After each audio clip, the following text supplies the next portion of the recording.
ఈరోజు వీడియోలో మనం చాప్టర్ 5 గురించి నేర్చుకోబోతున్నాం. వీడియో చాలా ఇంట్రెస్టింగ్గా ఉండబోతుంది, ఎండ్ వరకు చూడండి. ఇంతకీ మన చాప్టర్ 5 నేమ్ వచ్చేసి వై ఇన్వెస్టింగ్ ఈజ్ కన్ఫ్యూజింగ్. అసలు ఇన్వెస్టింగ్ అనేది ఎందుకు కన్ఫ్యూజింగ్గా ఉంటుంది? ఎప్పుడైనా ఒక ఇద్దరు ఇన్వెస్టర్స్ మాట్లాడుకున్నప్పుడు వాళ్ళ మాటలు ఏమీ అర్థం కావు. అది విని మనం ఇన్వెస్టింగ్ అనేది కన్ఫ్యూజింగ్ అని అనుకుంటాం. అసలు ఫస్ట్ ఆఫ్ ఆల్ ఇన్వెస్టింగ్ అంటే డిఫరెంట్ పీపుల్కి డిఫరెంట్ థింగ్స్. మీరు విన్నది కరెక్టే. ఇన్వెస్టింగ్ అంటే డిఫరెంట్ పీపుల్కి డిఫరెంట్ థింగ్స్. చాలామంది పీపుల్ ఏదైతే ఇన్వెస్టింగ్ అని పిలుస్తారో అది ఇన్వెస్టింగ్ కాదు. ఎందుకంటే ఆ పీపుల్ డిఫరెంట్ థింగ్స్ గురించి మాట్లాడతారు. ఇంకా వాళ్ళందరూ మాట్లాడేది సేమ్ థింగ్స్ గురించి అని ఆలోచిస్తారు, కానీ కాదు. అందుకే డిఫరెంట్ పీపుల్ డిఫరెంట్ థింగ్స్లో ఇన్వెస్ట్ చేస్తారు. దానికి కొన్ని ఎగ్జాంపుల్ చూద్దాం. కొంతమంది పీపుల్ లార్జ్ ఫ్యామిలీస్లో ఇన్వెస్ట్ చేస్తారు. ఎందుకంటే లార్జ్ ఎక్స్టెంట్ ఫ్యామిలీస్ అనేది పేరెంట్స్కి ఓల్డేజ్లో కేర్గా చూసుకోవడానికి ఒక వే. ఇంకొంతమంది పీపుల్ గుడ్ ఎడ్యుకేషన్లో, జాబ్ సెక్యూరిటీ అండ్ బెనిఫిట్స్లో ఇన్వెస్ట్ చేస్తారు. ఎందుకంటే వాళ్ళకున్న మార్కెటబుల్ స్కిల్స్ అనేవి అసెట్స్గా మారుతాయి. ఇంకొంతమంది పీపుల్ ఎక్స్టర్నల్ అసెట్స్లో ఇన్వెస్ట్ చేస్తారు. ఈరోజు అమెరికాలో 45% ఆఫ్ ద పాపులేషన్ కంపెనీస్లో ఉన్న షేర్స్ని సొంతం చేసుకున్నారు. ఈ 45% అనేది ఇంకా గ్రో అవుతూ ఉంది. ఎందుకంటే అక్కడున్న పీపుల్కి తెలిసింది ఏంటంటే job security, life time employment అనేది అస్సలు గ్యారంటీ కాదు అనేది తెలుసుకున్నారు. మనం ఎప్పుడు తెలుసుకుంటామో ఏమో. మనం ఇంతకుముందు చెప్పుకున్నట్టు ఇన్వెస్టింగ్ అంటే డిఫరెంట్ పీపుల్కి డిఫరెంట్ థింగ్స్. అందుకే different types of investments products ఉన్నాయి. అవి ఏంటంటే stocks, bonds, mutual funds, real estate, insurance, commodities, savings, precious metals etcetera. ఇప్పుడు చెప్పిన ఈ ఇన్వెస్ట్మెంట్స్ అనేవి ఇంకా సబ్ గ్రూప్స్గా డివైడ్ అయ్యాయి. అవేంటో చెప్తాను, చాలా జాగ్రత్తగా వినండి. Number 1 stock subgroups. Common stock, preferred stock, stocks with warrants, small cap stock, blue chip stocks, convertible stock, technical stock, industrial stock and on and on. Number 2 real estate. Single family, commercial office, commercial retail, multi family, warehouse, industrial, raw land to the curb and on and on. Number 3 insurance. whole term, variable life, universal, variable universal, whole term and in one policy, first, second or last to die. Used for funding, buy or sell agreement, used for executive bonus and deferred compensation, used for funding taxes. ఇలా చాలా investments products ఉన్నాయి. ఏదైనా డిఫరెంట్గా చేయడానికి ఇవి design చేయబడ్డాయి. ఇక్కడ point ఏంటంటే మీకు ఇన్వెస్టింగ్ కన్ఫ్యూజింగ్ అనిపించడానికి నెంబర్ 1 రీజన్ ఇన్వెస్టింగ్ అంటే డిఫరెంట్ పీపుల్కి డిఫరెంట్ థింగ్స్. ఈ డిఫరెంట్ థింగ్స్లో డిఫరెంట్ పీపుల్ ఇన్వెస్ట్ చేస్తారు. మీకు ఇన్వెస్టింగ్ కన్ఫ్యూజింగ్ అనిపించడానికి ఇంకో రీజన్ ఉంది. అదేంటంటే డిఫరెంట్ ఇన్వెస్ట్మెంట్ ప్రొసీజర్స్. మీరు విన్నది కరెక్టే. డిఫరెంట్ ఇన్వెస్ట్మెంట్స్ ప్రొడక్ట్స్కి డిఫరెంట్ ఇన్వెస్ట్మెంట్స్ ప్రొసీజర్స్ అనేవి ఉంటాయి. అవేంటంటే buy, hold and pray, buy and sell then buy, option buying and selling, dollar cost averaging, brokering, saving etc.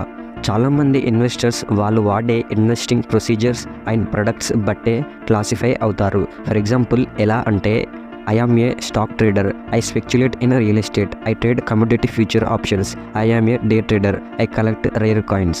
ఇలా ఇవన్నీ ఇన్వెస్టింగ్ అనే సబ్జెక్ట్లోకే యాడ్ అవుతాయి. ఎందుకంటే ఈ ఇన్వెస్టింగ్ లోపల ఇంకొంతమంది పీపుల్ ఉన్నారు ఎవరైతే నిజంగా గ్యామ్లర్స్, స్పెక్యులర్స్, ట్రేడర్స్, డ్రీమర్స్, సేవర్స్, లూజర్స్. ఇలాంటి ఇండివిజువల్స్ ఎంతోమంది వాళ్ళని వాళ్ళు ఇన్వెస్టర్స్ అని పిలుచుకుంటారు, కానీ వాళ్ళు టెక్నికల్గానే ఇన్వెస్టర్స్. అందుకే ఇన్వెస్టింగ్ అనే సబ్జెక్ట్ చాలా కన్ఫ్యూజింగ్గా ఉంటుంది. అందుకే రిచ్ డాడ్ ఒకటి చెప్పాడు, ఎవ్వరు కూడా ఒక సబ్జెక్ట్ మొత్తంలో ఎక్స్పర్ట్గా ఉండలేరు. Everyone has a bias. ఒక పర్సన్ ఎవరైతే స్టాక్స్ దగ్గర బాగుంటారో వాళ్ళు ఏమంటారంటే స్టాక్స్ మీ బెస్ట్ ఇన్వెస్ట్మెంట్ అని చెప్తారు. ఇంకొక పర్సన్ ఎవరైతే రియల్ ఎస్టేట్ని ఇష్టపడతారో వాళ్ళు ఏమంటారంటే రియల్ ఎస్టేట్ అనేది మీ మొత్తం వెల్త్కి బేసిస్ అని అంటాడు. ఇంకొక పర్సన్ ఎవరికైతే గోల్డ్ అంటే నచ్చదో అతను గోల్డ్ అనేది అబ్సొల్యూట్ కమోడిటీ అని అంటాడు. ఇక్కడ పాయింట్ ఏంటంటే మీరు ఎప్పుడైతే మీ ఇన్వెస్ట్మెంట్ ప్రొసీజర్ లేదా ప్రొసీజర్ బయాస్ని యాడ్ చేసి మాట్లాడతారో అప్పుడు మీకు ఇన్వెస్టింగ్ నిజంగా కన్ఫ్యూజింగ్ అనిపిస్తుంది. ఇంకొన్ని ఎగ్జాంపుల్ చూద్దాం. కొంతమంది పీపుల్ ఏమంటారంటే diversify, don't put all your eggs in one basket అని అంటారు.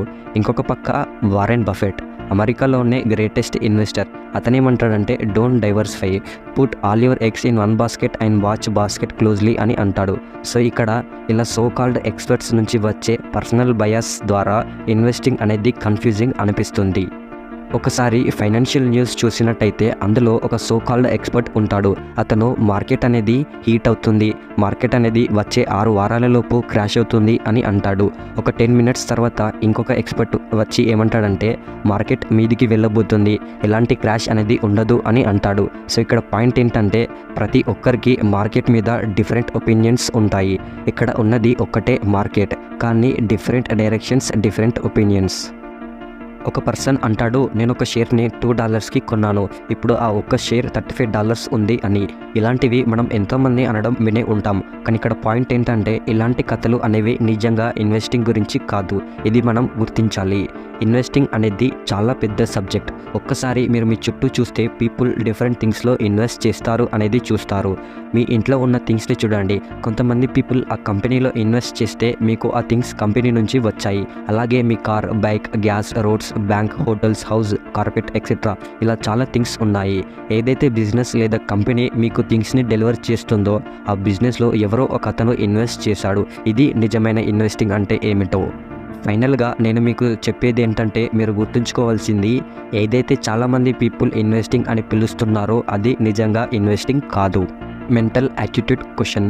మీరు ఈ ఇన్వెస్టింగ్ సబ్జెక్ట్కి అండ్ ఈ ఇన్వెస్టింగ్ మీద ఉన్న డిఫరెంట్ పాయింట్స్ ఆఫ్ వ్యూని వినడానికి ఓపెన్ మైండెడ్తో ఉండాలని అనుకుంటున్నారా? కింద ఖచ్చితంగా కమెంట్ చేయండి. ఓకే ఫ్రెండ్స్, మనం నెక్స్ట్ చాప్టర్లో ఈ ఇన్వెస్టింగ్ మీద ఉన్న కన్ఫ్యూజింగ్ని రెడ్యూస్ చేయడానికి గైడెన్స్ చెప్పబోతున్నాను. ఓకే ఫ్రెండ్స్, ఈ వీడియో నచ్చినట్టయితే లైక్ చేయండి, షేర్ చేయండి. ఇలాంటి మరిన్ని వీడియోస్ కోసం మన ఛానల్ని వెంటనే సబ్స్క్రైబ్ చేసుకోండి. మళ్ళీ నెక్స్ట్ వీడియోలో కలుసుకుందాం. Stay tune. జై హింద్.